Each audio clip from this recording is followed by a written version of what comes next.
Sahabat Shalom, Bapak Ibu Saudara sekalian, Bapak Yahweh memberkati kita sekalian. Malam hari ini Bapak Ibu Saudara sekalian, kita akan kembali bersama-sama merenungkan firman Tuhan yang pada malam hari ini akan berbicara tentang the lost story atau kisah yang hilang. Dan kisah yang hilang yang akan kita dengar malam hari ini adalah satu kisah tentang baptisan di dalam Torah atau di dalam kitab suci yang disebut oleh orang Kristen dengan kitab perjanjian lama, saudara-saudara sekalian. Mari kita bersama-sama membuka kitab suci kita terlebih dahulu di dalam kitab Matius atau kitab Matius pasal ketiga ayat yang ke-13 sampai dengan yang ke-17 sebagai dasar firman Tuhan yang akan kita dengar pada malam hari ini.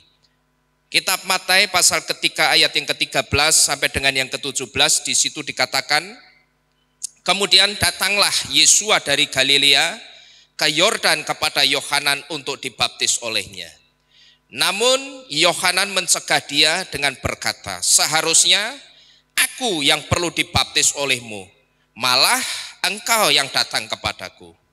Akan tetapi sambil menanggapi Yesus berkata kepadanya, turutilah sekarang, karena demikianlah yang seharusnya terjadi pada kita untuk menggenapi seluruh kebenaran. Maka dia atau Yohanan pun menurutinya. Dan sesudah dibaptis Yesus segera keluar dari air, dan tampaklah langit terbuka baginya, dan dia melihat ruah Elohim turun bagaikan seekor burung merpati dan datang ke atasnya.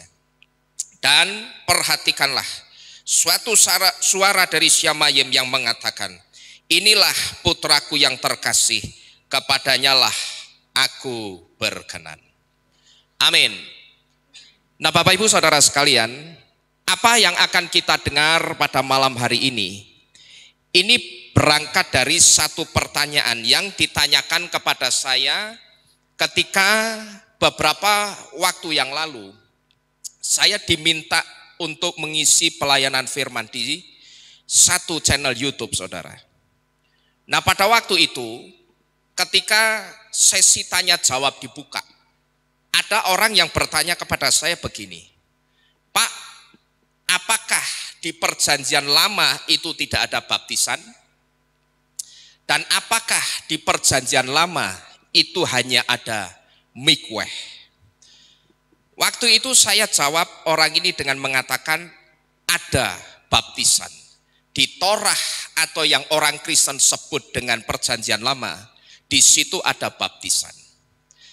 Nah tetapi pada waktu itu saudara, saya memang belum menunjukkan di mana ayatnya. Karena pada waktu itu ayatnya memang sedang saya pelajari dulu. Dan beberapa waktu yang lalu saudara, saya sempat mendiskusikan tentang ayat baptisan di dalam Torah atau perjanjian lama ini dengan Pak Lukas saudara. Saya sempat diskusikan ayat tentang baptisan di dalam Torah ini dengan Pak Lukas. Dan setelah saya berdiskusi dengan Pak Lukas, kami sepakat untuk tidak a priori dulu dengan ayat ini. Karena apa saudara? Karena ayat tentang baptisan di dalam Torah atau perjanjian lama ini tidak ditulis sama sekali di dalam kitab suci yang kita miliki sekarang ini. Ya sekali lagi, ayat tentang baptisan di dalam Torah ini tidak ditulis sama sekali oleh kitab suci yang kita pegang selama ini saudara, yang saudara dan saya punya. Dan kecenderungan orang Kristen biasanya apa? Kalau apa yang diajarkan pendeta itu tidak ditulis di dalam kitab suci yang selama ini mereka pegang, biasanya respon cepatnya orang Kristen itu akan ngomong apa saudara? Wah, ini pengajaran sesat ini, karena tidak ada di dalam kitab suci. Jadi belum sudah ngomong apa saudara? Sesat. Nah padahal seperti kita ketahui saudara, banyak sekali kitab-kitab yang hilang yang belum ketemu, dan yang sudah ketemu seperti kitab Yaser, kitab Henok, kitab Esdras, kitab Yobel, kitab Sohar, dan sebagainya. Kitab-kitab yang sempat hilang dan sudah ketemu ini, saya perhatikan belum semuanya dibaca oleh orang Kristen. Tapi anehnya saudara, saya perhatikan mereka yang belum membaca kitab-kitab yang hilang atau kitab-kitab yang sempat hilang yang sudah ditemukan ini, mereka belum membaca sepenuhnya, tapi belum sudah ngejudge atau menghakimi sesat duluan. Maka saya katakan wajar kalau iman kekristenan ngertinya ya cuman itu saja. Saya ngomong begini ini saudara, ini bukan kesimpulan saya pribadi, tapi saya ngomong kekristenan itu tidak pernah berkembang. Ini saya simpulkan dari pengakuan orang-orang Kristen itu sendiri yang ngomong ke saya saudara. Mereka katakan apa? Kalau setelah saya mengenal akar Ibrani, mereka mengatakan mereka merasakan betul banyak yang berbeda dengan yang mereka dapatkan dari kekristenan mereka selama ini. Itu yang mereka katakan kepada saya. Maka di situ saya bisa menyimpulkan, kalau belum Kristen itu sudah gampang menghakimi, maka saya bisa pastikan orang Kristen atau kekristenan itu tidak akan pernah bertumbuh imannya. Tidak akan pernah berkembang imannya. Ngertinya paling ya cuman itu saja. Di situ orang-orang Kristen ini mengatakan kepada saya begini. Jujur Pak, saya baru tahu firman Tuhan ternyata sedalam ini. Saya ketahui ini Pak ya, saya tahu firman Tuhan sedalam ini. Ini jujur saya katakan setelah saya mengenal akar Ibrani yang baru saja saya kenal. Selama ini sebelum saya kenal akar Ibrani, saya ngertinya ya cuman itu saja Pak. Ini banyak orang Kristen yang mengatakan kepada saya seperti ini saudara. Maka kalau saudara ingat Sabat beberapa waktu yang lalu atau minggu yang lalu, saya mengatakan apa? Sekarang ini kalau kita perhatikan, banyak sekali orang Kristen yang sudah tidak Kristen lagi. Sekarang banyak saudara, orang Kristen yang sudah tidak Kristen lagi, tapi orang Kristen yang apa? Masuk berbondong-bondong ke akar Ibrani. Dan begitu mereka masuk berbondong-bondong ke akar Ibrani, di situ mereka mengatakan kepada saya dengan rasa sukacita. Jujur saja Pak, sebelum saya masuk ke akar Ibrani, saya tidak pernah ngerti kalau firman Tuhan itu ternyata sedalam ini. Sebelum saya masuk ke akar Ibrani, saya ngertinya ya cuman begitu-begitu saja Pak. Kalau saya ibadah ya wis saya ibadah karena kewajiban, sampai di gereja saya memuji Tuhan, saya mendengarkan firman, saya persembahan, doa berkat saya pulang, sudah selesai begitu saja. Dan itu terus saya lakukan sebagai rutinitas, turun-temurun dari dulu sampai hari ini. Tapi saya bersyukur Pak, sekarang satu di antaranya melalui channel Bapak, saya mengenal kebenaran akar Ibrani dan itu begitu luar biasa. Inilah yang saya sebut dengan orang Kristen sekarang ini, wajahnya sudah tidak Kristen lagi saudara. Wajahnya sudah tidak Yunani lagi, tapi sudah banyak yang berwajah apa? Ibrani. Nah namun demikian saudara, saya katakan orang yang belum sudah ngomong sesat dulu, saya katakan ini wajar. Karena apa? Karena orang yang mengatakan sesat, patokannya itu cuman apa? Kitab suci yang dia pegang selama ini. Padahal seperti kita ketahui saudara, kitab suci yang selama ini orang Kristen pegang beratus tahun umurnya, ternyata kitab suci itu masih banyak salah terjemahannya. Satu di antaranya, orang Kristen tidak kenal nama Tuhan pencipta langit dan bumi. Dan orang Kristen tidak kenal siapa juru selamat yang turun ke dunia ini, yang bernama Yahweh dan Yesua. Nah ini karena apa saudara sebetulnya? Karena kitab sucinya salah terjemahannya.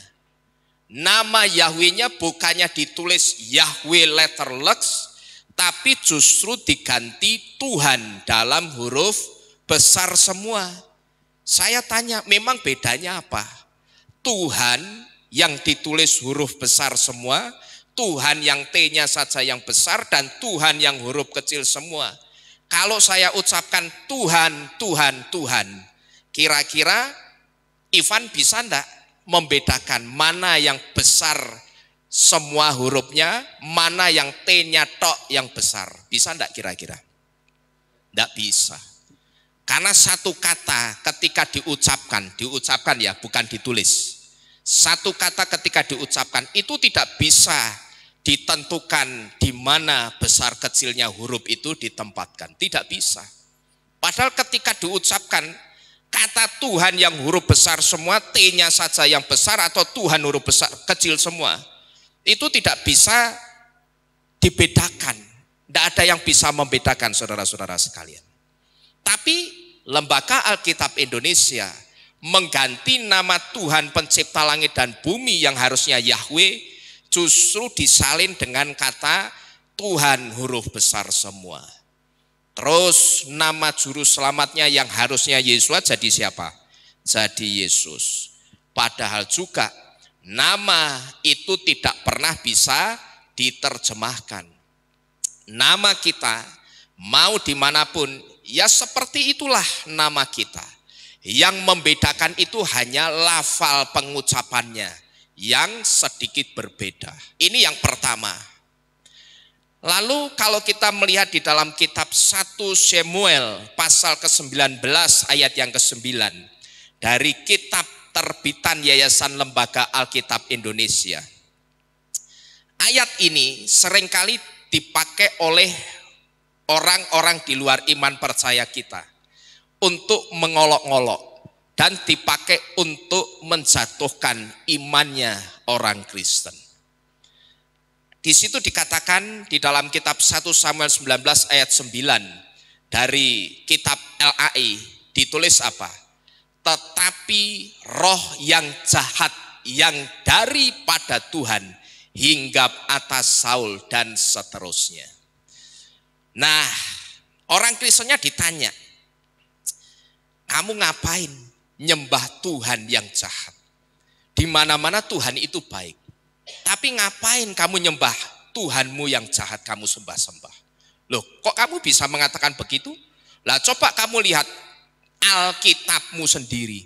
Coba kamu buka 1 Samuel 19 ayat 9. Coba kamu baca. Begitu dibaca, orang Kristennya kelakep, tidak bisa jawab saudara. Karena memang ayatnya ditulis seperti itu. Tetapi roh yang jahat yang daripada Tuhan hinggap atas Saul. Nah ini kan berarti dengan kata lain sedang ngomong rohnya Tuhan itu baik atau jahat? Jahat. Apalagi Tuhannya itu ditulis pakai huruf besar semua. Lah kalau LAI membedakan Tuhan huruf besar semua itu arahnya kepada Bapak Yahweh, ini kan berarti kurang ajar saudara. Sedang ngomongi Bapak Yahweh itu baik atau jahat berarti? Jahat. Ayat ini salah. Yang benar terjemahnya bukan roh yang jahat yang daripada Tuhan. Tapi yang benar roh Yahweh menjadi sedih atas Saul. Pertanyaannya kenapa kok Bapak Yahweh itu jadi sedih sama Saul? Karena pada waktu itu saudara, Saul itu ceritanya sedang punya masalah sama Daud atau Daud.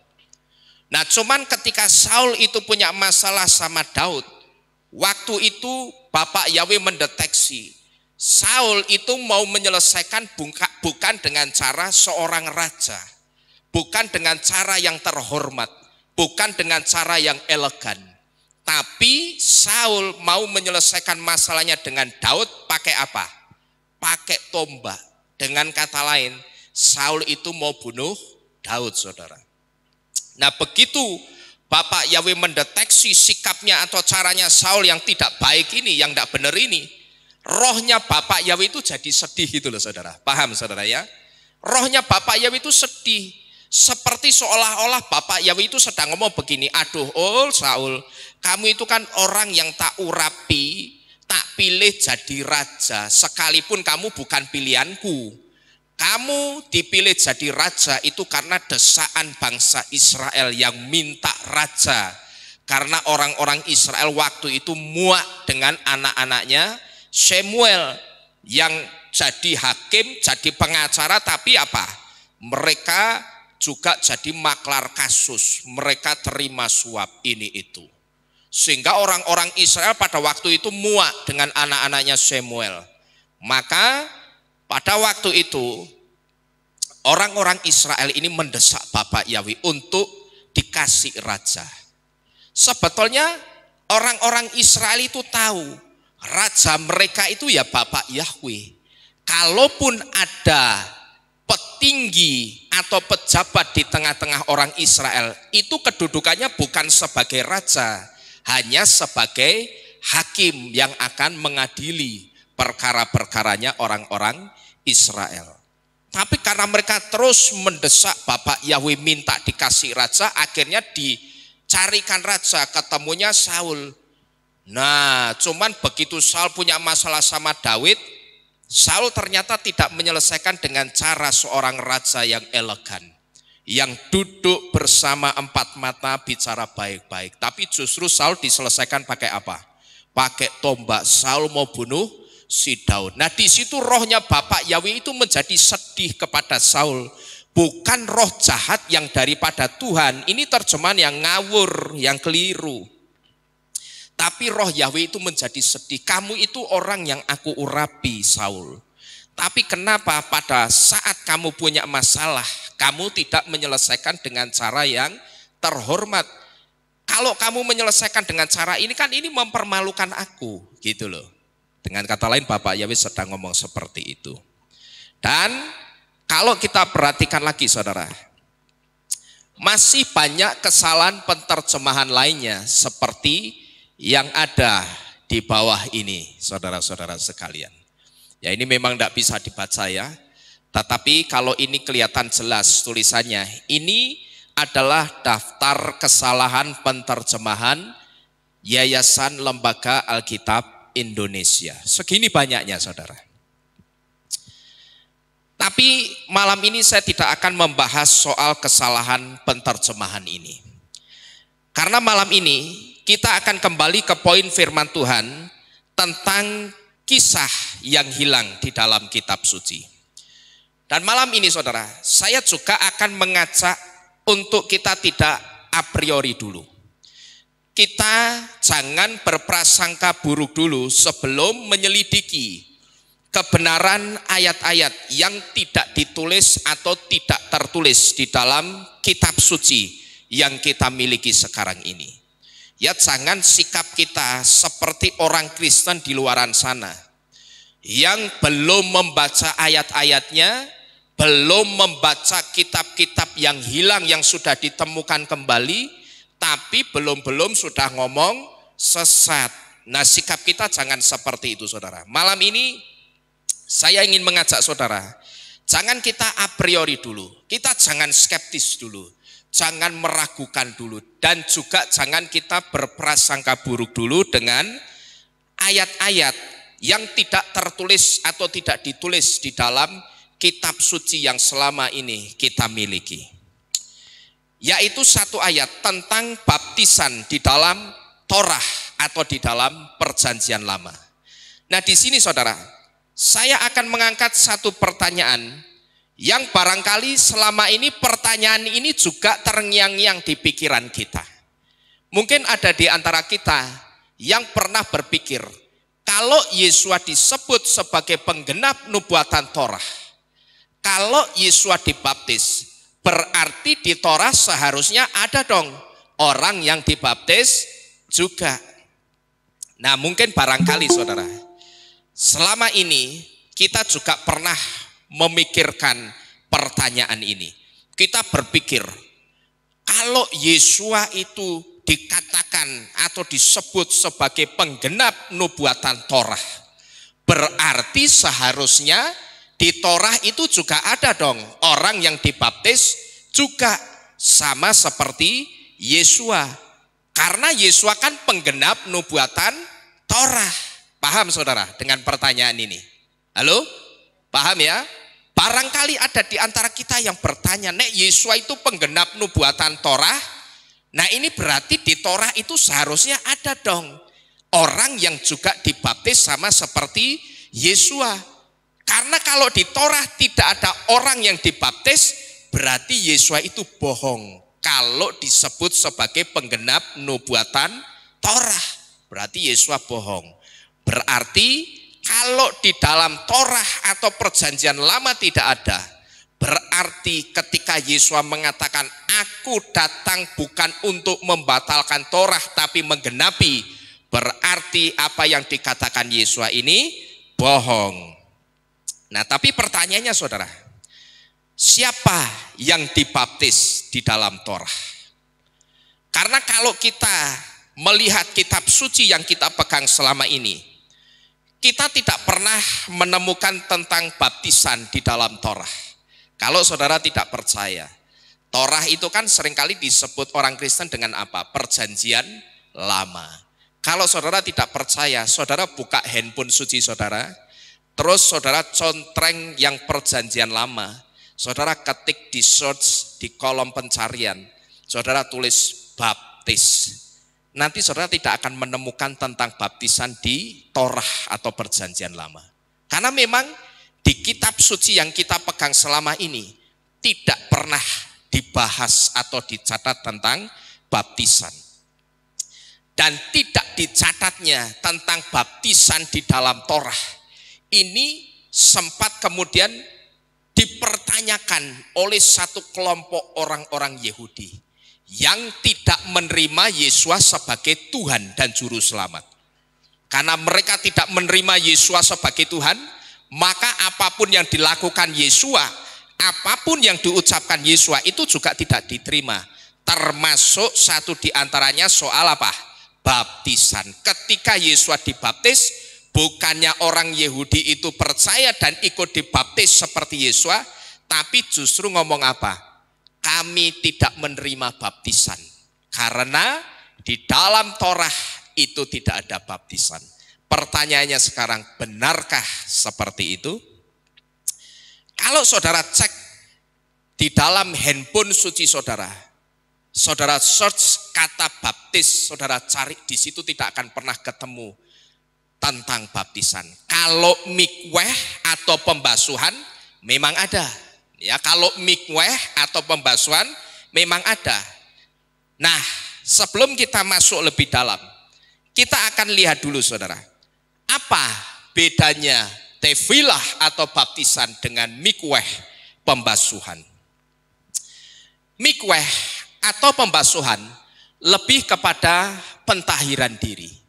Bisa pentahiran diri karena dosa yang dilakukan sehari-hari, bisa pentahiran diri sebelum melangsungkan perkawinan, pentahiran setelah selesai haid atau menstruasi, pentahiran sebelum masuk dalam perayaan Yom Kippur, pentahiran sebelum orang-orang Yahudi masuk dalam acara perayaan seperti bar mitzvah, ulang tahun, kelulusan, atau pentahiran untuk menandakan bahwa orang itu akan mulai beraktivitas lagi setelah dia sembuh dari sakitnya, atau sebagai tanda setelah dia bisa lepas dari satu trauma atau kehilangan sesuatu. Nah, nantinya saudara, orang yang akan melakukan mikweh atau pembasuhan, orang itu tidak akan langsung turun ke kolam pembasuhan. Tapi sebelumnya dia akan mandi dulu sampai bersih. Dia akan mandi dulu, tapi bukan di sini, ya. Dia akan mandi dulu di kamar mandi biasa. Kalau kamar mandinya ada showernya, ya dia akan mandi di bawah shower. Dia mandi, dia sabunan dulu sampai bersih.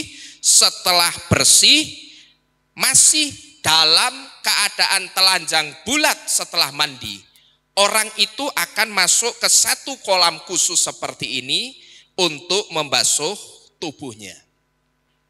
Dan tujuan pembasuhannya itu seperti yang bisa kita lihat di depan ini. Baik itu dibasuh untuk pentahiran sebelum melangsungkan perkawinan, dia membasuh dirinya karena hari itu dia baru saja melakukan dosa, dia membasuh tubuhnya karena dia hari itu selesai menstruasi, dia membasuh tubuhnya sebelum dia masuk dalam perayaan Yom Kippur, dan seterusnya. Jadi kalau kita lihat caranya, memang caranya itu mirip saudara dengan baptisan. Karena sama-sama masuk kemana? Ke dalam air. Jadi kalau kita lihat caranya memang seolah-olah antara tefilah dan mikweh itu mirip, hampir sama. Karena sama-sama masuk ke dalam air. Cuman bedanya kalau mikweh atau pembasuhan itu tidak ada orang yang membantu membasuh orang tersebut, tapi dia akan lakukan sendiri. Dia akan mandi sendiri, tidak dimandikan. Lalu setelah selesai mandi masih dalam keadaan telanjang bulat, dia akan berjalan ke kolam pembasuhan seperti ini. Dia akan masuk ke kolam itu sendiri, dia akan benamkan tubuhnya, dia akan basuh tubuhnya sambil dia berdoa. Bisa berdoanya minta pengampunan, bisa berdoanya untuk anaknya, bisa berdoanya minta damai sejahtera, atau untuk keperluan apapun. Ya, jadi bedanya mikweh dengan baptisan. Kalau mikweh itu tidak ada orang yang membantu membasuh orang tersebut, tapi self-service dilakukan oleh dirinya sendiri. Sedangkan kalau tefilah atau baptisan, ada orang yang membaptis. Dan selain sebagai tanda pertobatan dan penempatan atau pemasangan meterai kepemilikan, baptisan adalah untuk pentahiran diri dari dosa asal seperti yang disiratkan di dalam kitab Romiim atau kitab Roma pasal ke-6 ayat yang ke-4. Nah, ini bedanya antara baptisan dengan mikweh. Kalau mikweh itu pentahiran diri untuk dosa sehari-hari, bisa saya katakan seperti itu. Kalau mikweh itu untuk pentahiran diri untuk dosa sehari-hari, dosa yang dilakukan sehari-hari. Tapi kalau baptisan itu pentahiran untuk dosa asal. Itu bedanya antara mikweh dan baptisan. Di dalam kitab Romiim atau kitab Roma pasal 6 ayat yang keempat, saudara. Ketika kita dibaptis, di situ kita diberitahu bahwa saat kita dibaptis, saat itu kita dikatakan sedang dikubur manusia lama kita melalui baptisan. Dan manusia lama kita yang dikubur, inilah yang disebut dengan pentahiran dari dosa asal. Kalau kita melihat di dalam kitab Romiim 6 ayat 4, di situ jelas bahwa ketika kita dibaptis, manusia lama kita itu sebetulnya sedang dikubur melalui baptisan. Nah, manusia lama kita yang dikubur melalui baptisan inilah yang disebut dengan pentahiran dari dosa asal. Karena semua dosa yang pernah kita lakukan sebelum kita bertobat, dan begitu kita bertobat, kita menerima Bapa Yahweh dan Yesus sebagai Tuhan dan Juru Selamat, kita mau hidup sungguh-sungguh, kita mau hidup benar, maka saat itu begitu kita ditenggelamkan dalam baptisan dan kita muncul dari air, saat itu mengandung satu arti yang sangat dalam. Manusia lama kita itu sedang dikubur melalui baptisan, dan begitu kita muncul dari air, kita muncul sebagai ciptaan yang baru. Artinya segala sesuatu, masalah, dosa yang pernah kita lakukan dulu, itu sudah ada di dasar kolam renang, saudara. Sudah ada di dasar sungai atau di dasar bak yang dipakai untuk baptis. Begitu kita keluar dari air, kita itu sudah tidak sama dengan kita yang dulu. Dan inilah yang disebut dengan pentahiran dosa asal. Tidak hanya pentahiran dosa sehari-hari.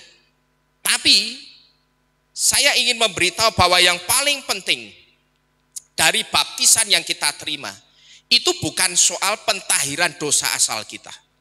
Yang paling penting yang kita mesti ngerti dari baptisan, bahwa baptisan itu adalah pemasangan meterai kepemilikan atau meterai keselamatan. Nah, itu yang paling penting yang kita mesti ngerti, saudara, bahwa ketika kita dibaptis, maka saat itu di dahi kita itu sedang dipasang password, sandi atau kode yang akan menyelamatkan kita.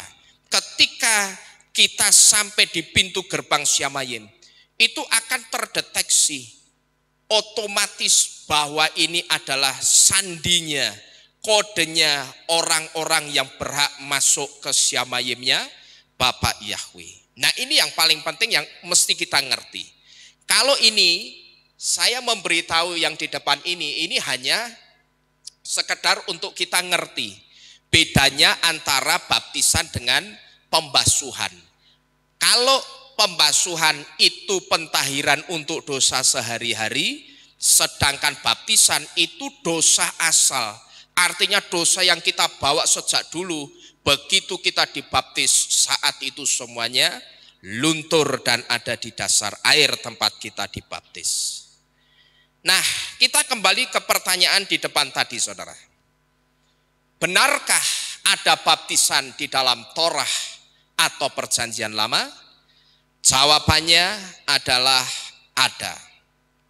Nah, kalau saya katakan ada, tapi kalau kita lihat di dalam kitab suci yang kita pegang, tidak ada kisah orang yang dibaptis di dalam Torah atau Perjanjian Lama. Sebetulnya ini adalah satu kode. Ini artinya di sini jelas ada the lost story atau ada kisah yang hilang. Kalau di sini saya kasih jawaban, ada enggak baptisan di dalam Torah? Jawabannya apa ini? Ada. Kalau saya ngomong ada, tapi begitu kita buka Torah yang kita punya, kitab suci yang kita punya, lah kok enggak ada tentang baptisan? Wong tak search di handphone suci saya, baptis enggak keluar tuh dari kitab Kejadian sampai Ulangan. Ya katakanlah seluruh tanah Torah, Neviim dan Ketuvim. Enggak cuman Torah, tapi Torah, Neviim, Ketuvim, cari. Saudara akan pernah ketemu yang namanya baptisan. Nah, kalau enggak ketemu, kok di sini saya katakan ada. Sebelum kita melihat baptisan di dalam Torah dan siapa orangnya yang dibaptis, saudara, kita akan lihat dulu kisah-kisah yang hilang lainnya di dalam Torah yang selama ini tidak pernah kita ketahui. Sekalipun saya sudah sering menyinggung di tempat ini, saudara-saudara sekalian. Jadi sekalipun saya sudah sering menyinggung, saya akan coba munculkan lagi, saya akan coba ketengahkan lagi supaya apa? Supaya saudara-saudara kita yang ada di luaran sana yang belum tahu, mereka bisa tahu semua. Dan saya katakan juga, semua orang harus tahu, supaya semua orang tahu bahwa hilangnya kisah-kisah di dalam kitab suci ini, itu ada campur tangannya setan yang berusaha mengaburkan dan menyingkirkan kebenaran. Dan ada juga intervensi setan untuk menutupi kejahatannya. Perlu saudara ketahui, ketika kitab-kitab atau kisah-kisah yang seharusnya ada di dalam kitab suci kita, tapi ketika kita cari ternyata itu tidak ada. Asal saudara tahu, di situ sebetulnya tidak hanya intervensinya manusia yang punya kepentingan, tapi di situ juga ada intervensi atau campur tangannya setan untuk mengaburkan atau menyingkirkan kebenaran. Dan intervensinya setan juga untuk menutupi apa? Kejahatannya dia sendiri. Jadi dia itu setan atau oknum orang-orang yang mengaburkan atau menghilangkan kitab-kitab ini. Selain memang di dalam kitab Daniel 12 ayat 4 dikatakan Daniel disuruh menyembunyikan kitabnya dan disuruh memeteraikan, itu memang benar. Tapi kita mesti ngerti bahwa kitab yang tersembunyi itu tidak semata-mata Daniel yang menyembunyikan karena disuruh Bapak Yahweh, tidak. Tapi ada oknum-oknum orang yang punya kepentingan, dan kepentingannya tentunya kepentingan yang jahat, supaya apa? Kebenaran itu tidak disingkapkan, dikaburkan. Dan satu lagi, ada intervensi setan untuk menutupi kejahatannya sendiri. Jadi dia berbuat jahat, tapi supaya kejahatannya tidak kelihatan, caranya bagaimana? Kitabnya disembunyikan. Bapak Ibu Saudara paham maksud saya? Paham ya? Nah, kisah yang hilang lainnya, yang pertama yang pernah saya sampaikan juga di tempat ini adalah kisah tentang Abraham yang akan mengorbankan Yitskak di gunung di tanah Moriah, yang dalam perjalanannya dicobai setan selama atau sebanyak 3 kali. Dan kisah ini tidak ditulis di dalam kitab suci yang kita punya, tapi ditulis di dalam kitab Yaser pasal 23 ayat 25 sampai dengan yang ke-40. Nah ini saudara, sebetulnya satu kisah besar sepanjang sejarah yang tidak pernah kita ketahui selama ini. Ini sebetulnya satu kisah besar sepanjang sejarah yang tidak pernah kita ketahui selama ini. Waktu itu ketika Abraham dan Yitskak itu sedang dalam perjalanan dari rumahnya menuju ke satu di antara gunung yang ada di tanah Moriah. Perjalanan ketaatan Abraham itu bukan satu perjalanan yang mulus, yang tidak mengalami hambatan sama sekali. Tidak saudara. Saya pernah memberitahu, Abraham dan Yitskak itu dicobai setan sampai berapa kali? Sampai 3 kali. Yang pertama setannya nyamar atau nyaru jadi siapa? Jadi orang tua yang kelihatan bijaksana, orang tua yang seolah-olah kelihatan hatinya itu sedang remuk, sedang hancur, sedih, ikut merasakan seolah-olah ikut apa?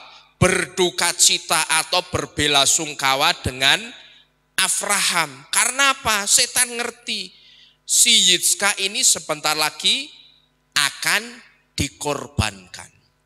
Nah, setannya itu nyarut jadi orang tua yang dikatakan hatinya remuk dan hancur, yang nelongso gitu loh saudara, supaya Abraham itu percaya. Pas diomongi setan, setannya ngomong apa? Abraham, bukankah kamu menunggu anak ini berpuluh-puluh tahun, tapi kenapa sekarang kamu akan mengorbankan anak ini? Bukankah Yahweh tidak pernah mengatakan seperti itu? Tapi Abraham di situ peka. Oh ini setan. Seketika itu juga orang tua yang adalah setan ini dihardik dalam nama Yahweh, pergi kamu setan. Seketika itu juga orang tua itu menghilang saudara. Lalu yang kedua, setannya tidak nyerah. Karena memang setan itu punya sifat apa? Pantang menyerah. Yang kedua, setannya nyamar jadi seorang pemuda yang tampan, yang sopan. Kemudian sekarang yang dibujui siapa?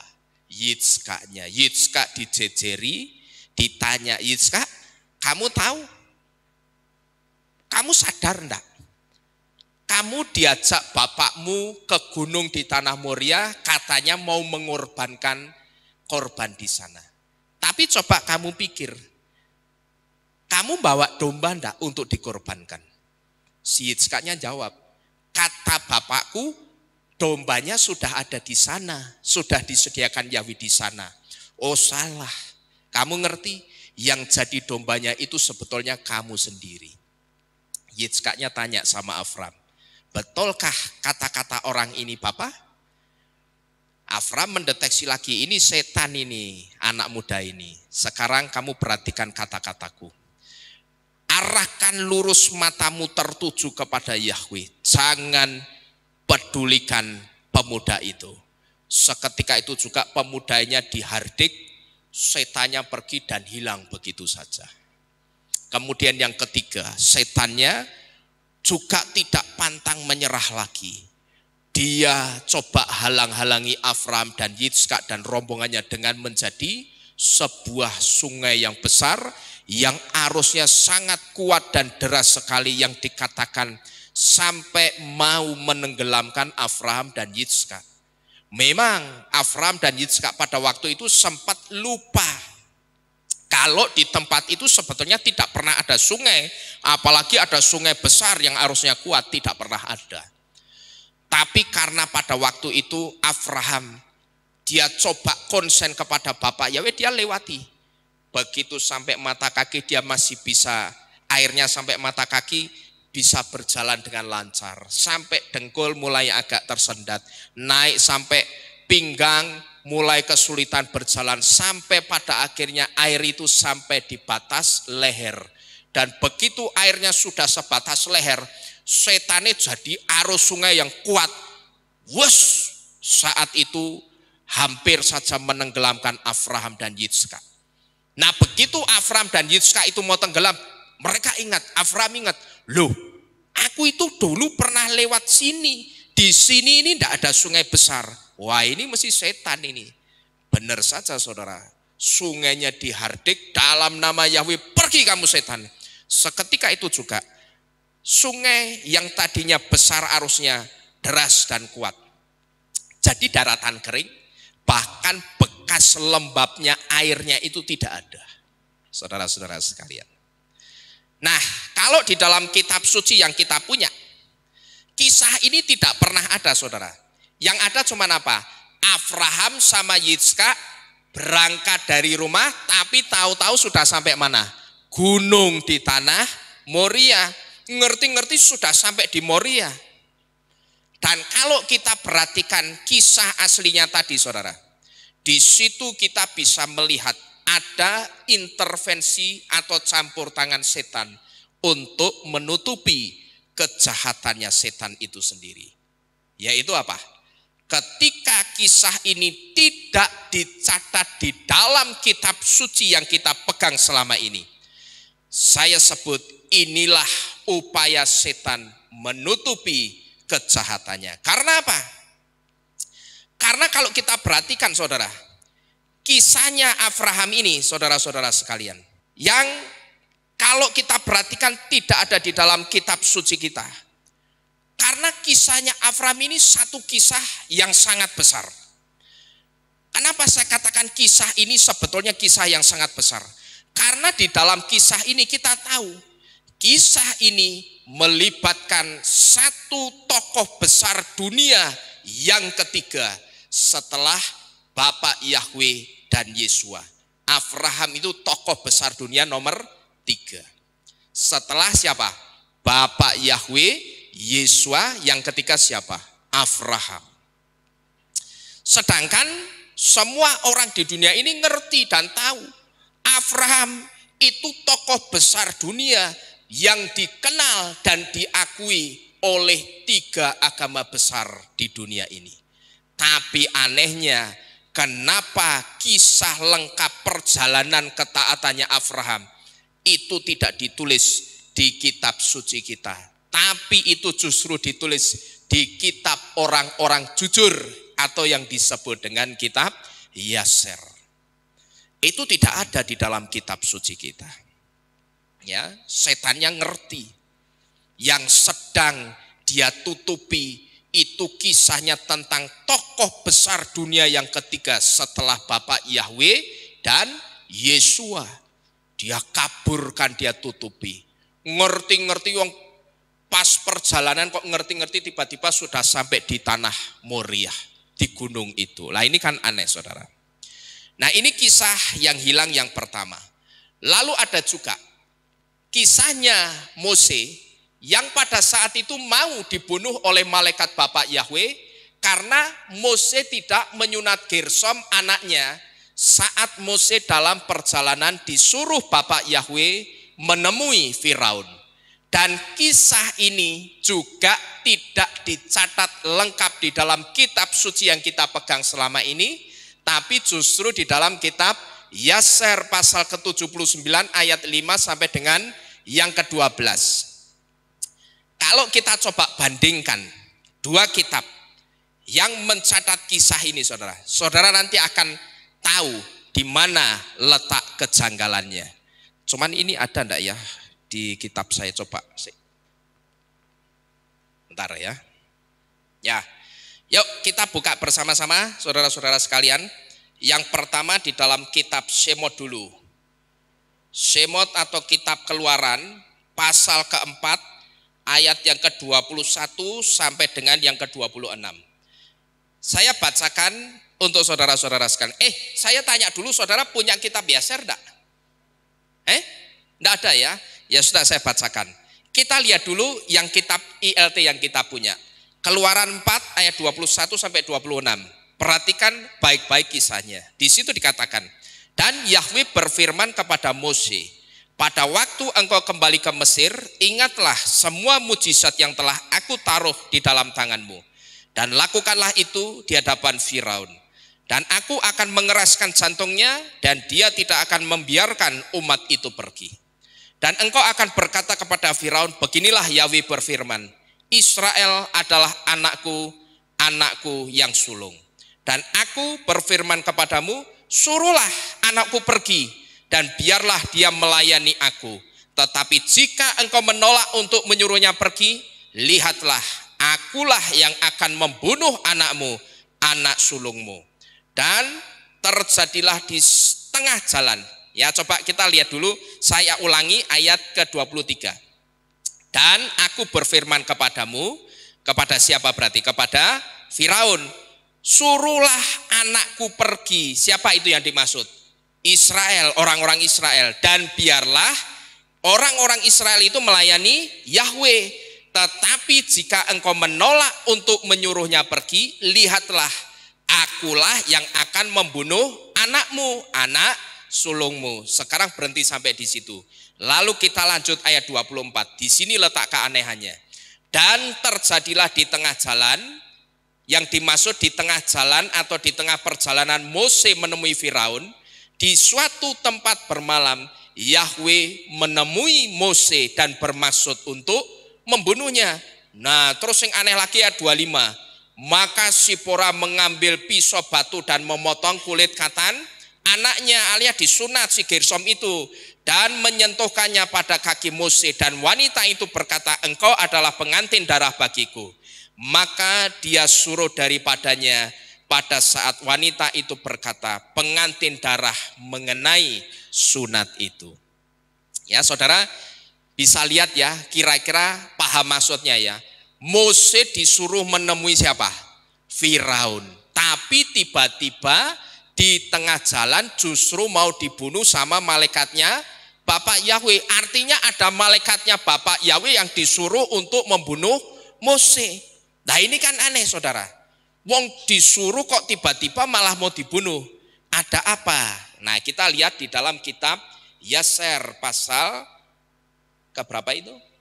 79 ayat 5 sampai 12. Saya bacakan untuk saudara. Yahweh berfirman kepada Mose, pergi, kembalilah ke Mesir, karena semua orang yang berusaha membunuh engkau telah mati. Dan engkau harus berbicara kepada Paroh untuk melepaskan Bani Israel dari tangannya. Paroh itu berarti Firaun. Yahweh menunjukkan kepadanya untuk melakukan tanda-tanda dan keajaiban-keajaiban di Mesir di depan mata Firaun dan mata seluruh rakyatnya, supaya mereka percaya bahwa Yahweh telah mengutus dia. Sampai di sini masih sama, saudara-saudara sekalian ya, kisahnya masih sama. Nah terus ayat 7, Mose mendengarkan semua yang telah diperintahkan Yahweh kepadanya, dia kembali kepada ayah mertuanya Yitro dan mengatakan hal itu kepadanya. Reuel berkata kepadanya, pergilah dengan damai. Mose bangkit untuk pergi ke Mesir, dia membawa istrinya dan putra-putranya bersamanya. Dia sedang berada di sebuah penginapan di jalan, ketika seorang malaikat Elohim turun dan mencari kesempatan melawan dirinya. Dia atau malaikat itu bermaksud membunuh Mose karena putra sulungnya, karena dia Mose belum menyunatkannya dan telah melanggar perjanjian yang telah dibuat Yahweh dengan Abraham. Karena Mose mendengarkan kata-kata ayah mertuanya yang telah dikatakan kepadanya untuk tidak menyunatkan putra sulungnya. Karena itu dia tidak menyunatkannya. Sipora, si istrinya Mose, melihat malaikat Yahweh sedang mencari kesempatan untuk membunuh Mose, yang disebut mencari kesempatan terhadap Mose, dan dia tahu bahwa hal ini disebabkan karena dia belum menyunatkan putranya Gersom. Ayat 12, maka Sipora bergegas dan mengambil batu tajam yang ada di sana, dan dia menyunatkan putranya dan melepaskan suaminya dan putranya dari tangan malaikat Yahweh. Jadi kalau kita lihat di sini saudara, kita akan ngerti kisahnya. Kalau tadi saudara membaca kitab PLT, saudara ngerti enggak? Perjalanan kisahnya ngerti enggak kira-kira? Disuruh Bapak Yahweh ketemu Firaun, Mose berangkat. Ya wes, aku mangkat ya Bapak Yahweh, dia berangkat. Tapi tiba-tiba di tengah jalan, malaikat Bapak Yahweh itu disuruh bunuh Mose. Ini kalau saya menceritakan kitab ILT, ya. Disuruh bunuh Mose. Lah kan aneh. Nah, habis disuruh bunuh Mose, istrinya Mose yang namanya Sipora ambil batu tajam atau pisau batu, terus anaknya Gersom disunat, diketok tel di situ, terus ditempelkan di Mose, engkau adalah pengantin darah bagiku. Saat itu juga surut murkanya. Lah ini kan aneh saudara. Disuruh tapi mau dibunuh, tiba-tiba istrinya Mose ngambil batu tajam nyunat anaknya. Ini kan tidak ketemu gitu loh alur kisahnya. Ternyata alur kisahnya yang benar. Kenapa Mose itu mau dibunuh oleh Bapak Yahweh? Sekalipun pada saat itu dia sedang mengemban tugas dari Bapak Yahweh untuk ketemu sama Firaun dan disuruh apa? Mendemonstrasikan kuasanya Bapak Yahweh. Tapi pada waktu itu karena Bapak Yahweh ngerti, loh, wong sing tak kongkon ki kok jebulane melanggar perjanjianku dengan kaum Ibrani. Orang yang aku suruh ini kok ternyata melanggar perjanjianku dengan kaum Ibrani. Kan aku punya perjanjian dengan kaum Ibrani bahwa setiap laki-laki dari kaum Ibrani harus disunat. Tapi kenapa si Mose orang yang aku suruh ini justru mendengarkan suara mertuanya ketimbang suaraku? Kenapa dia lebih mendengarkan suaranya Yitro supaya tidak usah menyunat anaknya Gersom? Di situ Bapak Yahweh murka saudara. Karena apa? Ada perjanjian pakem paten yang harus dilakukan tapi tidak dilakukan oleh Mose. Maka dia suruh malaikatnya cari Mose, bunuh dia. Sekalipun pada waktu itu Mose sedang apa? Mengemban tugas dari Bapak Yahweh untuk ketemu sama Firaun, tapi Bapak Yahweh tidak peduli. Oh, kurang ajar ki jeblane wong si tak kongkon iki. Dengan kata lain Bapak Yahweh sedang ngomong begitu. Kok dia lebih nurut manusia ya ketimbang nurut omonganku? Dicari. Nah, pada saat itu si Siporanya ngerti, loh kok ada malaikat Yahweh tapi gelagatnya kok bukan gelagat melindungi, tapi kok kayak gelagat yang mau membunuh suamiku. Di situ Siporanya peka saudara. Oh, ini karena perjanjian Yahweh dengan kaum Ibrani soal sunat itu dilanggar suamiku. Karena suamiku lebih mendengar omongan ayahku Yitro. Maka saat itu Sipora itu mengambil apa? Batu tajam. Gersom langsung disunat. Begitu disunat saat itu surutlah murkanya Bapak Yahweh. Jadi Bapak Ibu Saudara sekalian, kalau kita tidak punya kitab Yaser, sampai kapanpun kita itu tidak akan pernah tahu kenapa Bapak Yahweh itu tiba-tiba mau membunuh Mose. Karena pada waktu itu posisinya Mose itu sedang mengemban tugasnya Bapak Yahweh untuk ketemu Firaun dan mendemonstrasikan kuasanya Bapak Yahweh. Dan saya juga yakin saudara, andai saja waktu-waktu ini tidak ada kitab Yaser yang dimunculkan, yang ditemukan, yang mencatat kisah lengkapnya. Orang yang membaca kisah ini dari kitab ILTA atau LAI, kalau orang itu jeli, orang itu mesti akan protes. Loh ki piye toh Bapak Yahwe ki? Orang mesti akan ngomong apa? Loh Bapak Yahwe ki kok mencela-mencela toh? Kok Bapak Yahwe mencela-mencela sih? Katanya Mose disuruh ketemu Firaun, lah kok malah dibunuh? Apalagi kalau sampai Mose saat itu benar-benar dibunuh sama malaikat Bapak Yahwe. Lalu sekarang kita membaca kisahnya dari kitab LAI atau ILT, dan begitu kita baca, loh ki piye to ki? Pasti kita akan berpikir seperti itu saudara. Orang kalau jeli akan berpikir apa? Loh ini gimana sih? Wong disuruh ketemu Firaun demonstrasi kuasanya Yahweh, kok di tengah jalan malah dibunuh. Mau dibunuh itu bagaimana? Begitu loh saudara. Ya, jadi orang akan protes, loh Bapak Yahweh kok mencela-mencela sama Mose, wong disuruh kok malah mau dibunuh. Nah di sini saudara, saya mencatat bahwa kebenaran yang mau ditutupi setan itu adalah soal sunat. Ya, kebenaran yang mau ditutupi setan di sini soal apa? Soal sunat. Memang kenapa dengan sunat saudara? Selama ini saudara, orang-orang Kristen, secara khusus orang-orang Chinese Kristen, menganggap apa? Sunat itu tidak perlu. Mereka mengatakan apa? Yang penting itu bukan sunat jasmaniah, tapi yang penting itu sunat kulit katan hati. Gitu loh. Selama ini dalam kekristenan selalu mengatakan seperti itu soal sunat, disanggahnya begitu. Secara khusus orang-orang Chinese Kristen laki-laki, ya, sunat itu tidak perlu. Saya pun dulu juga begitu saudara anggapannya. Karena ngertinya apa? Ada ayat yang ngomong yang penting itu sunat kulit katan hati. Ndak penting sunat burungnya, itu ndak penting. Sunat lahiriah atau jasmaniah itu ndak penting. Yang penting itu sunat kulit katan hatinya. Buat apa kamu burungnya disunat tapi hatimu tidak bersunat? Alias hatimu itu jahat. Hatimu itu suka memikirkan kejahatan dan merencanakan kejahatan terhadap orang lain. Lah itu kan percuma.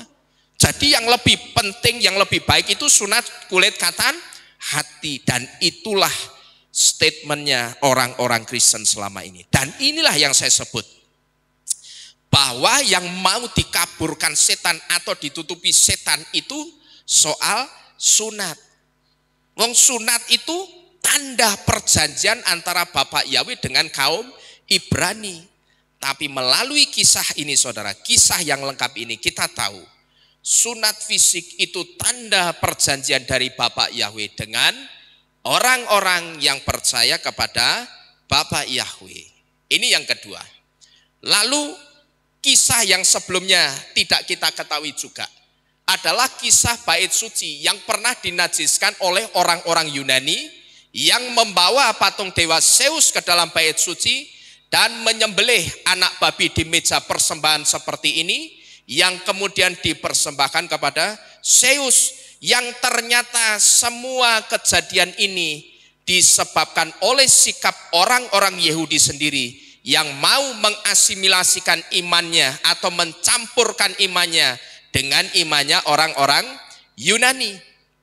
Nah, kisah ini tidak ditulis di dalam kitab suci yang kita punya, tapi justru ada di mana?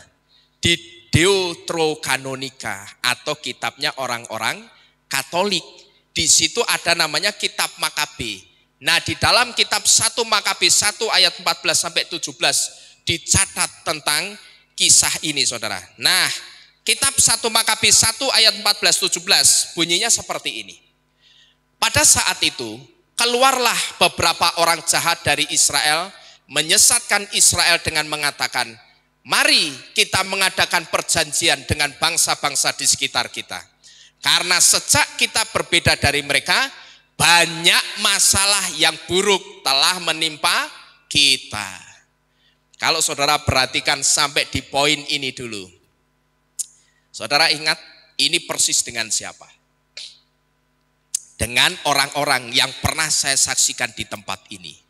Yang begitu mereka sudah dimeterai nama Yahweh dan Yesua, mereka beribadah kepada Bapak Yahweh dan Yesua, begitu mereka kembali ke kelompoknya, komunitasnya, ternyata ditolak.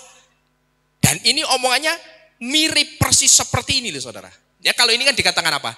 Karena sejak kita berbeda dari mereka, banyak masalah yang buruk telah menimpa kita. Orang-orang yang sudah dibaptis, yang akhirnya kembali menyembah kekasih lamanya, itu juga ada yang seperti itu, yang pernah saya saksikan di tempat ini. Coba kamu lihat, begitu sekarang kita pakai nama Yahweh dan Yesua, coba kamu perhatikan teman-teman kita itu. Sekarang sama kita kayaknya risih loh, kayak kita itu tidak menyenangkan gitu loh, bikin tidak enak mereka. Kamu perhatikan tidak sikap mereka sama kita? Sudah deh, sekarang begini aja. Ya kita kalau kumpul sama mereka di komunitas lama kita, ini kan sudah teman baik kita lama. Kita sudah deh, tidak usah pakai Yahweh-Yahwean dan Yesua-Yesuanan. Udah, kita membaur saja dengan mereka. Kalau saudara perhatikan, persis tidak sama yang dilakukan orang-orang Yahudi ini. Persis ya. Nah hal ini dipandang baik oleh rakyat dan mereka mengirimkan pembawa pesan kepada raja. Kemudian ternyata rajanya juga menyetujui. Maka raja memerintahkan mereka untuk mengikuti jalan-jalan dan hukum goyim atau bangsa-bangsa. Lalu setelah keluar titah raja, mereka mulai mendirikan aula-aula pesta di Yerusalem sesuai dengan budaya bangsa-bangsa. Bangsa-bangsa itu kan sukanya apa? Pesta pora. Tapi kalau orang-orang Yahudi identik dengan apa? Ibadah. Saudara paham bedanya? Kalau orang Yahudi di Yerusalem itu identik dengan ibadah. Tapi kalau goyim identiknya sama pesta pora. Mereka tidak menyunat anak-anak laki-laki mereka dan mereka meninggalkan perjanjian kudus mereka serta menjual diri menjadi jahat di mata Bapak Yahweh. Jadi Bapak Ibu Saudara sekalian, kalau kita membaca apa yang ada di depan ini, di situ kita bisa melihat adanya asimilasi atau pencampuran iman yang dilakukan justru oleh orang-orang Yahudi itu sendiri. Sehingga asimilasi atau pencampuran iman ini waktu itu mendatangkan kehancuran hebat atas bait suci dan melahirkan satu peristiwa yang kita kenal sekarang ini dengan peristiwa Hanukkah. Jadi latar belakang peringatan Hanukkah itu sebetulnya latar belakangnya berangkat dari bait suci yang dinajiskan oleh orang-orang Yunani. Karena apa? Karena waktu itu orang-orang Yunani yang melihat orang-orang Yahudi yang mulai dekat-dekat sama mereka, ikut dalam pestanya orang-orang Yunani, mereka, orang-orang Yunani itu seperti dikasih pintu untuk kurang ajar dan ngacak-ngacak bait suci. Begitu dikasih pintu untuk kurang ajar sama bait suci, mereka bawa masuk, mereka acak-acak itu bait suci. Yang seharusnya di bait suci patung Yahweh saja itu tidak ada, tapi justru diganti apa? Didirikan apa di situ? Dijagroke patungnya dewa Zeus. Terus di depan meja persembahannya begini, di atas meja persembahan ini yang biasanya untuk mengorbankan binatang anak domba, sekarang yang ada di atas meja persembahan apa? Anak babi. Bayangkan, bait suci dinajiskan sampai sebegitunya. Maka saat itu hancurlah satu bangsa yang besar, yaitu bangsa Israel. Dan peristiwa itu dikenal dengan peristiwa Hanukkah. Lalu selain kisah-kisah ini, kita juga pernah diberitahu soal ucapan asri atau ucapan bahagia atau ucapan berkat yang hilang, yang ditemukan di dalam gulungan kitab di Laut Mati, yaitu dari gulungan nomor 4Q525 fragmen 2 kolom 2. Apa isi ucapan bahagianya yang hilang? Saudara lihat sendiri saja di video di Kehilat kita ini saudara ya. Tidak usah saya jelaskan karena nanti jadi panjang lebar. Dan sebetulnya saudara masih banyak kisah-kisah lainnya yang juga hilang dan tidak kita ketahui sebelumnya. Tapi malam ini saya tidak akan meneruskan tentang kisah hilang yang lainnya. Malam ini saya akan langsung masuk ke poinnya. Dan saya hanya mengambil beberapa saja tentang kisah yang hilang ini. Dan kita akan kembali ke poin kita malam ini. Yaitu tentang kalau Yesua adalah penggenap nubuatan Torah sesuai kitab Matius pasal kelima ayat yang ke-17. Kalau Yesua dibaptis berarti di Torah atau di perjanjian lama seharusnya ada dong orang yang juga dibaptis sama seperti Yesua. Saudara, sebelum saya lanjutkan, sampai di sini dulu kira-kira saudara paham enggak dengan pertanyaan ini? Halo? Saudara paham enggak kira-kira? Paham ya? Yesua itu kan disebut sebagai penggenapan atas nubuatan Torah atau penggenap Torah, menggenapi Torah. Sesuai di dalam kitab Matius 5 ayat 17 yang dikatakan apa? Jangan kamu mengira aku datang untuk membatalkan Torah, tapi aku datang untuk menggenapi Torah. Nah berarti Yesua itu menggenapi Torah. Lah kalau Yesua dikatakan dia menggenapi Torah, kalau Yesua dibaptis berarti di Torah atau di perjanjian lama seharusnya ada orang yang juga dibaptis sama seperti Yesua. Padahal kalau kita coba cari di dalam kitab suci kita search handphone suci kita, kata baptis, di situ tidak pernah ada kata baptis yang ditulis di dalam Torah. Tapi kenapa bisa dikatakan kalau Yesua menggenapi berarti di Torah atau orang sebut dengan perjanjian lama itu mesti ada yang dibaptis juga. Nah pertanyaannya siapa yang dibaptis saudara? Yang dibaptis tidak lain adalah Adam. Nah kisah Adam dibaptis ini ditemukan di dalam kitab Mose atau kitab Musa. Yang sekarang ini kitab ini justru dipakai oleh kelompok Mormon. Tapi ingat, sekalipun dipakai oleh kelompok Mormon, ini bukan kitab karangannya Mormon, bukan saudara-saudara sekalian ya. Nah, kisah Adam yang dibaptis ini ditemukan di dalam kitab Mose atau kitab Musa yang sekarang ini dipakai oleh Mormon. Yaitu di dalam kitab Mose atau kitab Musa pasal ke-6 ayat yang ke-64 sampai dengan yang ke-66. Di sini saya akan coba bacakan kisahnya Adam dibaptis.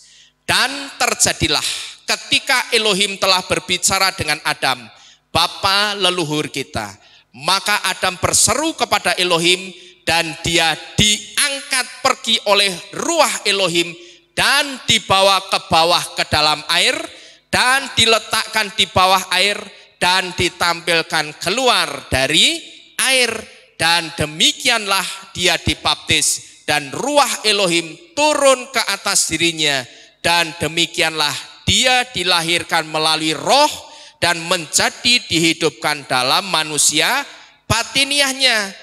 Dan dia mendengar suara dari sorga memfirmankan, engkau dibaptis dengan api dan dengan Roh Kudus, inilah kesaksian Bapa dan Putra sejak mulai sekarang dan selamanya. Saudara perhatikan di sini ada kalimat dan Adam atau dia Adam diangkat pergi oleh ruah Elohim dan dibawa ke bawah ke dalam air dan diletakkan di mana ini? Di bawah air dan ditampilkan keluar dari air. Yang dimaksud dibawa ke dalam ke bawah air dan diletakkan di bawah air dan ditampilkan keluar dari air itu dibaptis. Maka dengan demikian saudara, genaplah kalau kita menerima Yesua itu sebagai Adam yang kedua, atau Yesua adalah Adam yang kedua, atau Adam yang terakhir, seperti yang kitab 1 Korintus 15 ayat 45 gambarkan. Sebagai Adam yang kedua atau Adam yang terakhir, Yesua dibaptis. Dan sekarang kita tahu Adam yang pertama itu juga dibaptis. Jadi orang Kristen sesuai kitab 1 Korintus 15 ayat 45, kekristenan itu tahu. Kalau mereka nyebutnya kan Yesus. Yesus itu Adam yang kedua. Nah kita kan menyebutnya apa? Yesua itu Adam yang kedua. Cuman kalau dari bahasanya kitab Korintus 15 ayat 45, disebutnya bukan Adam yang kedua, tapi Adam yang terakhir, yaitu Adam yang bisa disebut sebagai Adam yang taat kepada bapaknya.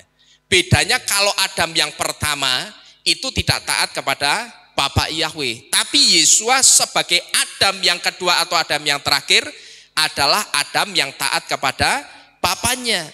Nah, sebagai Adam yang kedua atau Adam yang terakhir, Yesua dibaptis. Karena sekarang kita tahu ternyata Adam yang pertama itu juga dibaptis. Jadi genap saudara. Kalau dikatakan Yesua itu menggenapi Torah, itu betul-betul Yesua itu penggenap Torah yang sejati. Apa yang dikatakan Yesua ini digenapi sebagai Adam yang kedua yang dibaptis. Karena Adam yang pertama juga dibaptis. Nah, mungkin saudara, sampai di sini ada di antara kita yang berpikir begini, loh Pak, kitabnya Mormon kok dipakai? Ya mungkin kita berpikir, bukankah pengajarannya Mormon itu tidak sesuai dengan pengajaran kita? Saya katakan betul. Tetapi di sini saya ingin memberitahu saudara-saudara sekalian. Ketika sekarang ini saudara dan saya disodorkan kitab yang dipakai oleh Mormon, sikap kita yang pertama, tadi di depan saya sudah memberitahu, jangan pernah kita itu a priori dulu. Ya, jangan kita belum menganggap itu sesat dulu. Jangan kita skeptis dulu, jangan kita meragukan dulu. Dan jangan juga kita berprasangka buruk dulu, dan jangan juga kita alergi dulu dengan kata-kata Mormon ini saudara.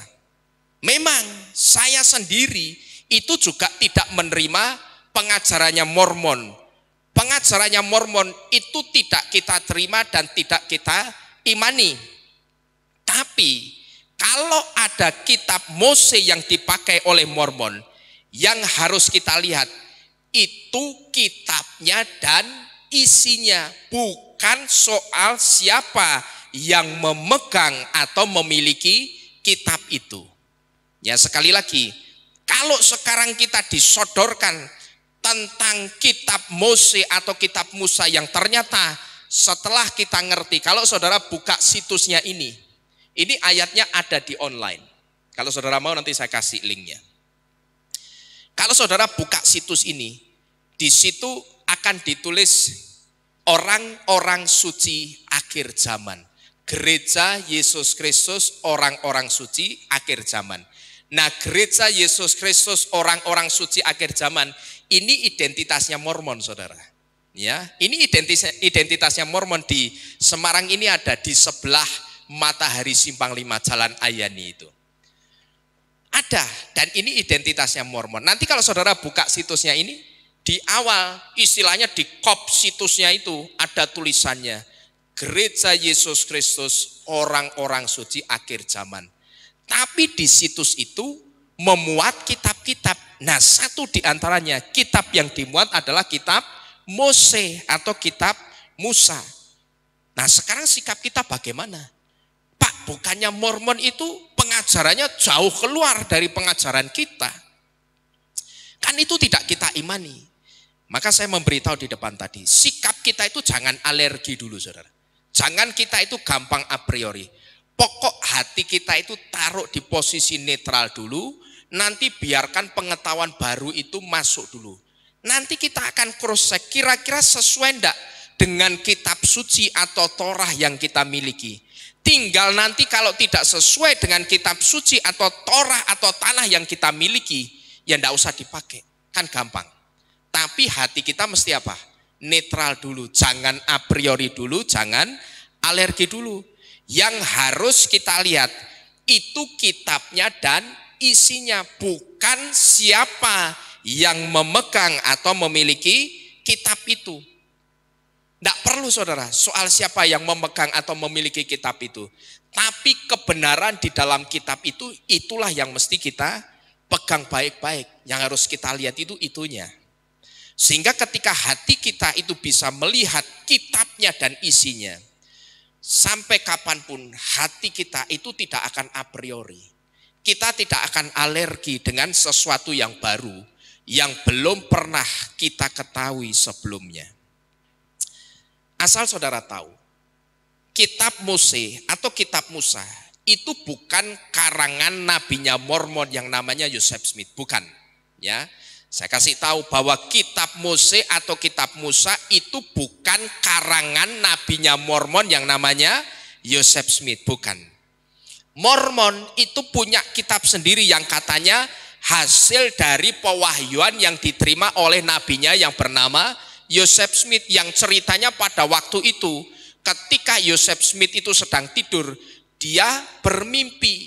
Nah, dalam mimpinya Joseph Smith ini ditemui oleh malaikat yang namanya malaikat Moroni. Dan pada saat malaikat Moroni menemui Joseph Smith di dalam mimpinya, waktu itu malaikat Moroni mengatakan apa? Dia memberikan lempengan-lempengan kitab emas yang kemudian setelah dia bangun pagi, dia datangi tempat di mana lempengan-lempengan kitab emas itu ada. Di daerah W County, New York, di satu perbukitan. Ternyata katanya lempengan kitab emas itu benar ada di sana. Dan ketika diambil, waktu itu konon katanya Joseph Smith belum mengerti artinya apa ini. Nah, di situ katanya malaikat Moroni ini ngomong, setahun lagi engkau temui aku di tempat yang sama di mana engkau menemukan kitab itu, nanti aku akan memberitahu apa artinya yang ditulis di dalam lempengan-lempengan kitab kuno ini. Mormon itu punya kitab sendiri saudara, yang katanya hasil dari pewahyuan nabinya yang bernama Joseph Smith. Jadi kitab Mose, sekali lagi, ini bukan karangannya Joseph Smith, nabinya Mormon. Bukan, saudara-saudara sekalian. Kenapa saya katakan begitu? Karena setelah saya teliti, kalau saya lihat isinya, kitab Mose pasal 6 ayat 1 sampai dengan yang ke-24, isinya itu sama dengan kitab Kejadian pasal ke-5, ayat pertama sampai dengan yang ke-20 tentang silsilah Adam. Coba saudara buka. Kejadian 5 ayat 1 sampai 20, tidak usah kita baca, tapi saudara baca saja judul perikopnya. Judul perikopnya di atas apa itu? Kejadian 5 ayat 1 sampai 20. Apa? Silsilah Adam. Ya. Kenapa saya katakan kitab Mose atau kitab Musa itu bukan karangan nabinya Mormon yang namanya Joseph Smith. Karena kalau saya lihat isinya, kitab Mose pasal 6 ayat 1 sampai 24, isinya itu sama dengan kitab Kejadian 5 ayat 1 sampai 20 tentang silsilahnya Adam.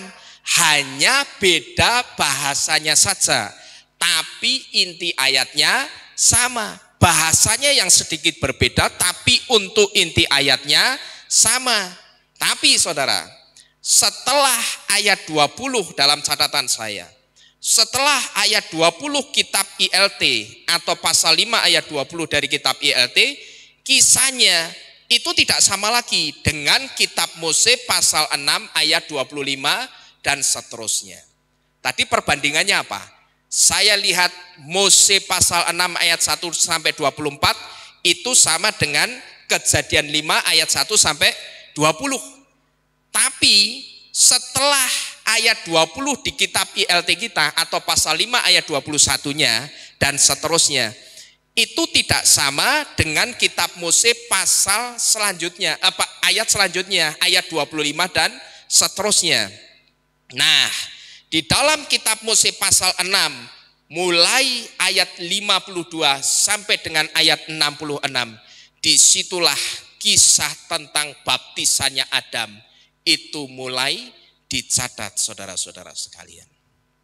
Ya, di kitab Mose pasal 6 ayat 52 sampai ayat 66 ini dicatat kisah tentang baptisannya Adam. Jadi sekali lagi, jangan kita a priori dulu. Jangan kita alergi dulu, jangan kita berprasangka buruk dulu. Saya mesti wanti-wanti ini berkali-kali karena apa? Saya berpikir ada orang itu sudah dimeterai nama Yahweh. Saya perhatikan orang itu kayaknya kalau dengan Bapak Yahweh, ya fanatik saudara. Tapi anehnya, begitu dia mendengar sesuatu yang baru, dan itu bukan abal-abal, tapi ada dasarnya, dan kami bisa menunjukkan dasarnya. Kami itu, ya bisa saya, bisa Pak Lukas. Dasarnya bisa kami tunjukkan, tapi anehnya orang itu masih mengatakan apa? Wah, sesat iki.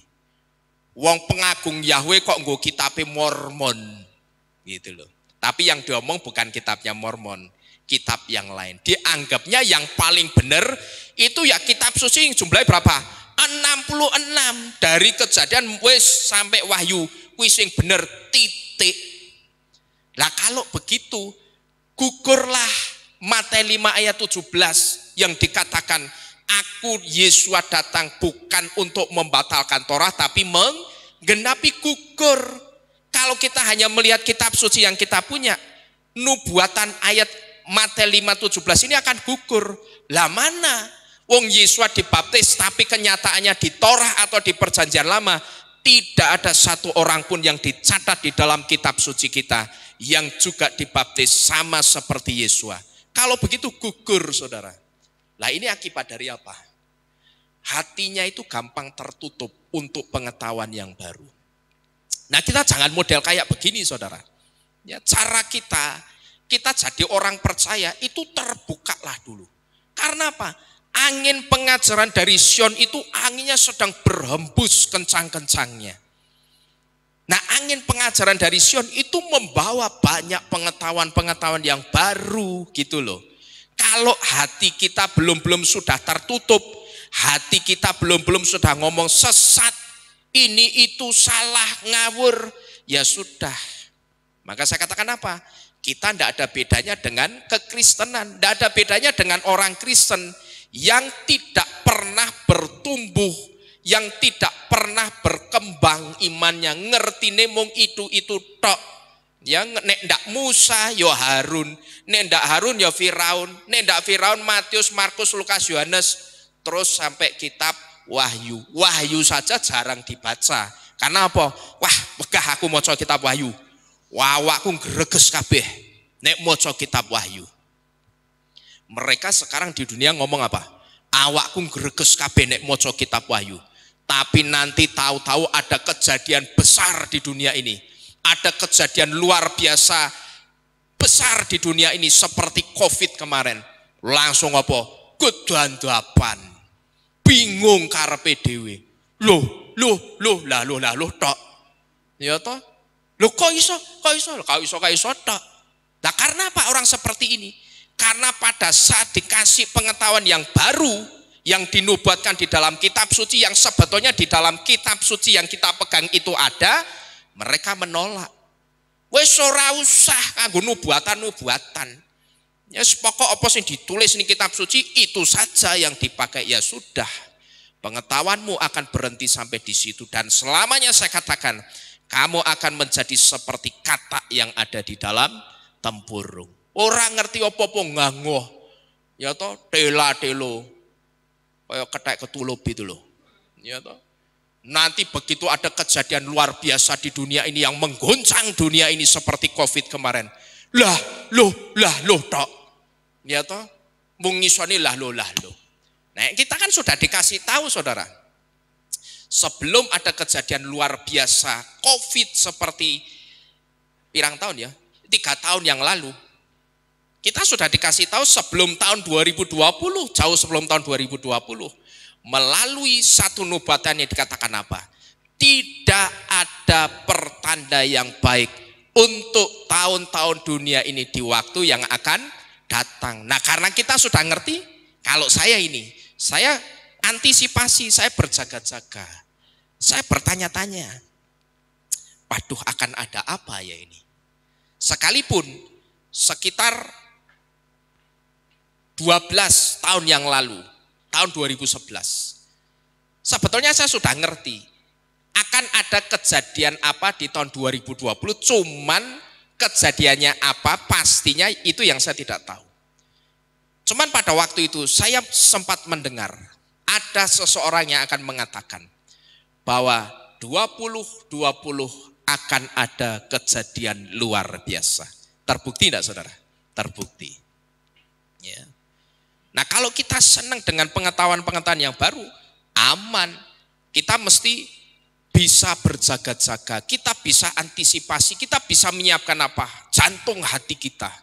Sehingga begitu ada kejadian luar biasa, kita rak mau ngopo? Lah loh, ora ngerti harus berbuat apa. Tapi kita ngerti harus berbuat apa saat itu saudara. Jadi sekali lagi jangan kita seperti kekristenan yang ada di luaran sana, yang hanya puas dengan kitab yang dimiliki sekarang ini. Padahal kitab yang dimiliki sekarang ini banyak sekali kesalahan penerjemahannya. Jangan kita berprasangka buruk dulu dengan kitab-kitab yang baru yang sekarang ini mulai bermunculan. Termasuk jangan kita berprasangka buruk dengan satu kitab yang namanya kitab Mose yang sekarang ini dipegang oleh Mormon. Mereka hanya megang, mereka hanya memiliki, tapi mereka tidak mengeluarkan kitab itu. Mereka tidak mengarang kitab itu, tidak saudara. Mereka hanya apa? Memiliki, hanya memegang gitu loh. Jadi ceritanya kalau saya ilustrasikan, sebetulnya kitab itu tidak hanya 66, tapi kitab itu sangat banyak. Cuman kitab yang sangat banyak itu dimiliki oleh kelompok-kelompok orang banyak juga. Jadi katakanlah ada 5 kelompok. Kelompok yang pertama pegang 50 kitab, kelompok yang kedua pegang 30 kitab, kelompok yang ketiga 50 kitab, kelompok yang keempat 40 kitab, kelompok yang kelima 10 kitab. Nah, pada saat kelompok yang kelima ini ngomong tentang kitab yang dia punya, kelompok yang pertama ini tidak ngerti gitu loh saudara. Pas tidak ngerti. Lalu kelompok yang ketiga ngomong tentang isi kitabnya, kelompok yang kelima tidak ngerti. Demikian pula sebaliknya. Nah sekarang itu semuanya yang dipegang oleh kelompok-kelompok ini ditemukan dan dimunculkan. Jadi jangan sikap kita itu a priori dulu. Saya ngomong begini, saya wanti-wanti begini.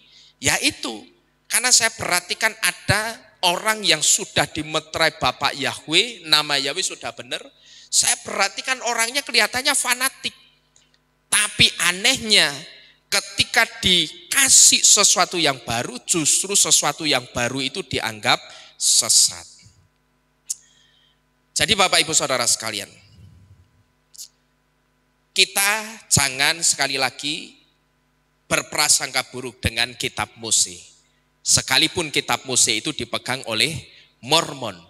Karena kitab suci itu sebetulnya jumlahnya tidak hanya 66 kitab, tapi lebih dari 66 kitab. Dan ini terbukti dengan munculnya apa? Kitab-kitab seperti kitab Yaser, kitab Henok, kitab Yobel, kitab Esdras, terus kitab apa? Sohar dan sebagainya. Yang juga meneguhkan peristiwa-peristiwa yang pernah terjadi dahulu kala. Nah sekarang yang terakhir, pertanyaannya. Terus memang fungsinya apa Pak? Kalau kita sudah tahu ada kitab Mose atau kitab Musa ini, fungsinya apa? Nah pertanyaan ini juga mesti saya angkat saudara. Karena apa? Karena lagi-lagi pernah ada juga orang yang mengatakan apa? Lah terus nek wis ngerti kanggo apa? Dan orang itu terang-terangan ngomong sama saya. Terus nek wis ngerti ngene kanggo apa? Untungnya orang itu ngomongnya waktu itu tidak langsung kepada saya, tapi saya diceritain orang. Ya orang ini mengatakan seperti ini Pak. Untungnya ngomongnya enggak sama saya. Kalau waktu itu ngomong sama saya akan jawab, ya wis toh tinggal lawuh. Ya toh, tak jawab begitu sih San. Wong ini kan pernyataan statement yang konyol. Kalau sudah ngerti terus mau buat apa? Nek ngomongnya sama saya langsung ya tak jawab, ya wis tinggal lawuh rak wis. Ya tinggal lawuh ngono. Nah sekarang pertanyaan ini saya angkat supaya saudara itu jangan jadi orang yang seperti ini. Sekarang saya tanyakan, terus apa Pak fungsinya kita tahu ada kitab Mose atau kitab Musa ini? Fungsinya sama seperti munculnya kitab Yaser, kitab Henok, kitab Sohar, kitab Yoel, kitab Esdras dan kitab-kitab lainnya. Maka dengan ditemukannya kitab Mose atau kitab Musa, ini akan semakin menyingkapkan kebenaran yang selama ini disembunyikan atau ditutupi. Dan otomatis kalau semua kebenaran itu sedikit demi sedikit dimunculkan atau disingkapkan, ini akan apa?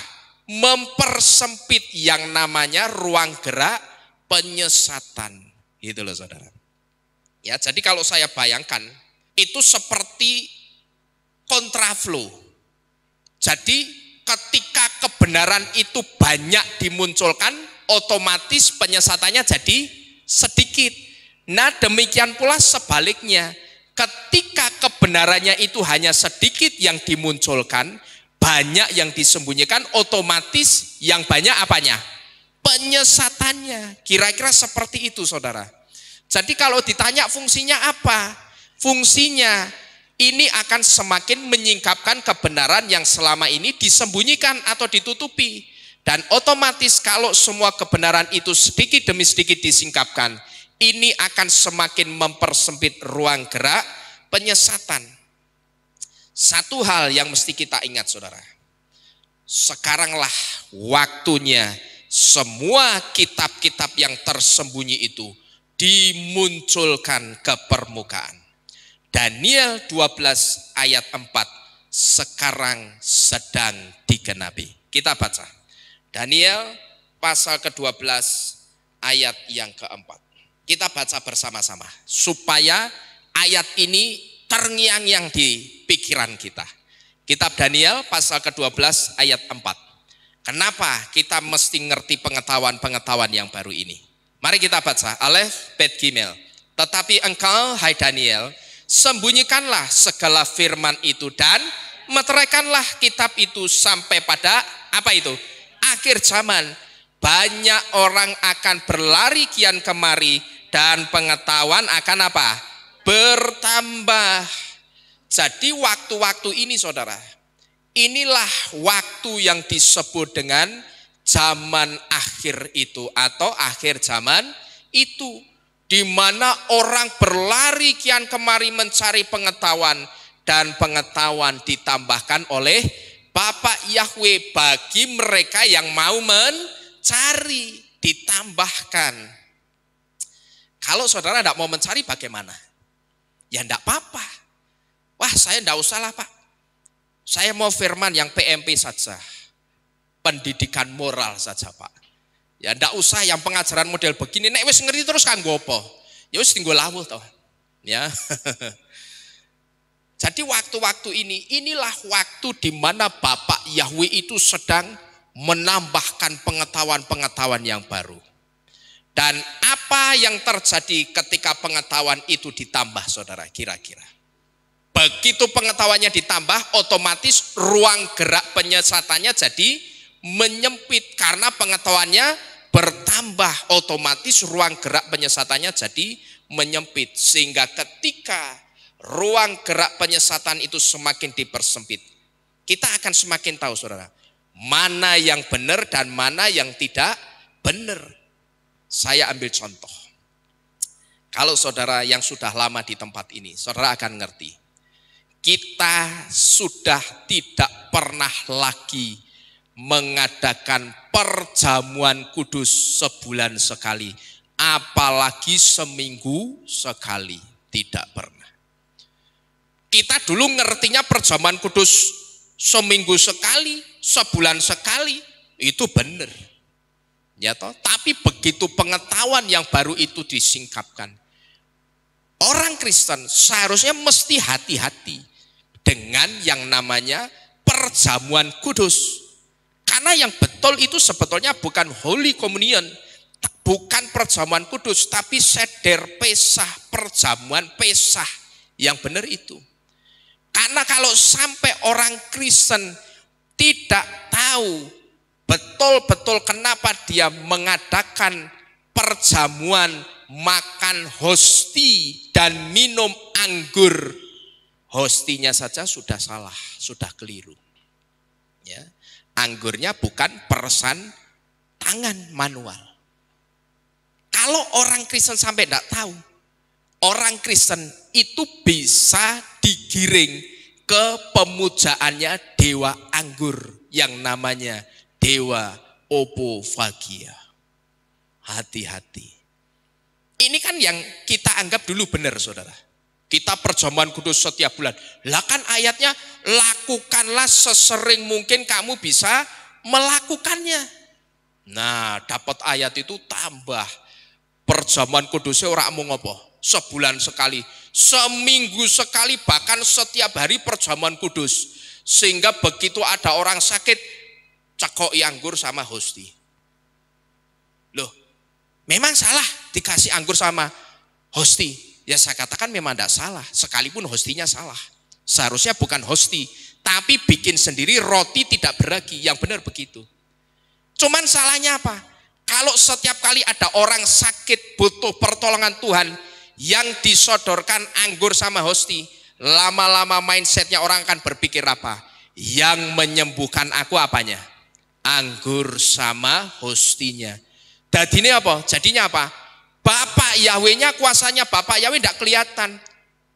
Sesuk nek ketemu koncone, jadi ning tas itu sudah siap. Anggur sama hosti. Ya toh? Pokok anggur hosti itu selalu ada di tasnya, di dompetnya. Koncone ndase ngelu sithik, "Nggih, ngombe iki." Ya, iki. Sirahmu ngelu, minum ini. Anggur mek, hosti mek. Kalah sama obat saya yang namanya PMH. Wah, itu dahsyat itu. Puyer PMH, puyer cap juru rawat. Nek anggur hosti kan mesti nunggu, ya toh? Nek ini ora ana 5 menit mari, tak jamin. Pokok wetenge warek. Ya, supaya ndak perih, teng klitih gitu. Hati-hati. Jadi ketika ruang gerak penyesatan itu semakin dipersempit, inilah yang menguntungkan kita. Sehingga kita ngerti apa? Mana yang benar dan mana yang tidak benar. Mana yang selama ini kita anggap benar ternyata itu tidak benar, ternyata itu salah. Ya contohnya apa? Soal perjamuan kudus ini. Orang jadinya kalau kemana-mana neng tase iki mesti ono anggur mbek hosti. Lah malah kayak jimat. Ya toh? Jadi Bapak Ibu Saudara sekalian, kita akan tahu banyak hal apa yang sebetulnya juga diinginkan oleh Bapak Yahweh. Begitu pengetahuan itu ditambah, kita akan ngerti juga banyak hal sebetulnya apa sih yang dipengini Bapak Yahweh, yang dikehendaki Bapak Yahweh itu apa. Kita juga akan tahu apa yang sudah diatur dan diinginkan Bapak Yahweh. Begitu pengetahuan itu ditambah, apa yang diinginkan dan diatur Bapak Yahweh, sekarang kita ngerti. Sehingga ketika sekarang kita sudah tahu apa yang benar yang sudah diatur dan diinginkan Bapak Yahweh, maka Hosea 4 ayat 6 itu tidak akan terjadi di dalam kehidupan kita. Kita tidak akan binasa karena kurang pengetahuan, gitu loh. Tapi nek belum saudara sudah menolak pengetahuan yang baru itu dengan mengatakan sesat, salah, ngawur, ya sudah. Saya jamin Hosea 4 ayat 6 akan saudara genapi. Tapi kalau kita dengan sukacita membuka pengetahuan yang baru, saya yakin Hosea 4 ayat 6 itu tidak akan pernah terjadi di dalam kehidupan kita. Kita tidak akan binasa karena kekurangan pengetahuan. Tapi saya percaya kita akan hidup dan masuk dalam hayim lanitsah atau kehidupan kekal bersama Bapa Yahweh. Dan kita pasti selamat melalui pengetahuan-pengetahuan yang baru itu. Amin saudara. Kita pasti selamat dengan pengetahuan-pengetahuan yang baru itu. Dan saya percaya begitu kita selamat, kita diselamatkan Bapa Yahweh melalui pengetahuan-pengetahuan yang baru itu, kita pasti masuk dalam hayim lanitsah, kehidupan kekal bersama-sama dengan Bapa Yahweh. Amin. Bapa Yahweh memberkati kita sekalian. Bersama-sama kita tunduk di dalam doa. Kita akan akhiri firman pada malam hari ini.